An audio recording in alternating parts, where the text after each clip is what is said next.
Si kapten maupun ada wakilnya Pak Tambunan mengakui memang si anak ini bertanya ini apa. Oke. Gitu. Hadir hari ini ada dua masalah ya Pak Hotman ya. Yang pertama terkait Pak Fandi Ramadan, ABK kapal Sea Dragon yang dituntut hukuman mati di PN Batam. Yang kedua kasus Radit Adiansah di Lombok Utara. Nanti Ya, sudah hadir di sini Ibu Nirwana, ibu dari si Fandi ABK kapal dan suaminya, dan juga tim kuasa hukum dari Batam. Inti kasusnya adalah bahwa si anak ibu ini kebetulan D4 pendidikan kapal, jadi memang profesinya begitu, lulusan Universitas D4 bidang mesin ya. Okay. Dia melamar ke suatu agen, dia melamar resmi ke suatu agen dan akhirnya diterima. Dan si agen ini mengatakan bahwa nanti kaptennya si ini, tapi si anaknya ini tidak pernah ketemu kaptennya, tidak pernah ketemu dan tidak kenal. Barulah berangkatlah mereka, karena katanya kan ini kan kapal ini di Thailand. Berangkatlah si Fandi ini ke rumah si kapten tanggal 1 Mei. Itulah pertama kali dia kenal sama kapten, diantar oleh ibu ini. Ya, di depan rumah dada-dadaan berangkat ke Thailand, dan karena kapalnya katanya belum siap, 10 hari penuh diinapkan di hotel. Mulailah kapalnya itu, mereka memasuki kapal tanggal 14. Menurut kontrak harusnya kapalnya North Star namanya. Tahu-tahu dibawa speedboat, dibawa ke kapal Sea Dragon.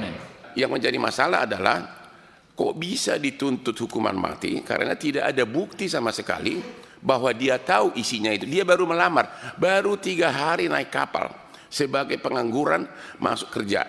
Ini yang perlu mungkin nanti ditanyakan Komisi 3 kepada penyidiknya dan jaksanya. Kalau seorang kapten kapal berangkat ke Thailand untuk narkoba 2 ton yang katanya harganya 4 triliun, mungkin enggak si pemilik narkoba tidak kenal si kapten ini? Mungkin enggak dia percayakan 4 triliun kepada orang yang baru dia kenal? Itu yang kita bilang logikanya tidak ada, tapi tiba-tiba dituntut sekarang hukuman mati. Anak saya melamar di kapal Thailand, kapalnya kapal kargo ditawari, Pak. Tiba-tiba sampai ke Thailand, diinapi di hotel, menunggu di sana. Anak saya bertanya, kok kita nggak naik-naik cab? Dibilang kapten, kita menunggu kapal yang ditawari sama kita, kapal kargo. Entah macam mana, ditanya lagi sama anak saya, kapalnya belum siap kita diperintah bawa kapal yang satu ini, kapal tanker. Jadi anak saya ya ngikutlah Pak, ngikut. Terus orang itu naik, saya tak tahu entah naik dari mana, naik kapal orang itu. Kira-kira ada entah 3 hari, saya dengar anak saya tertangkap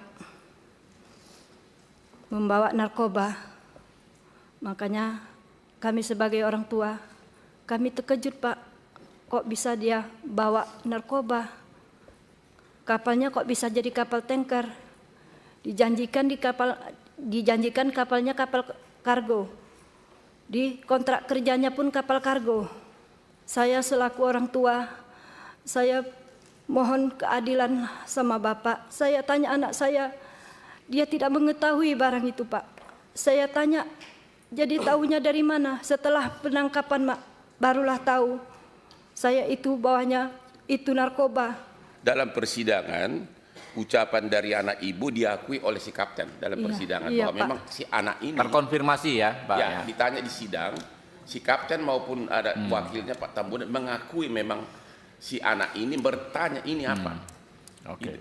Tapi di persidangan si kaptennya tiba-tiba ngaku bahwa isinya dia taunya emas dan uang.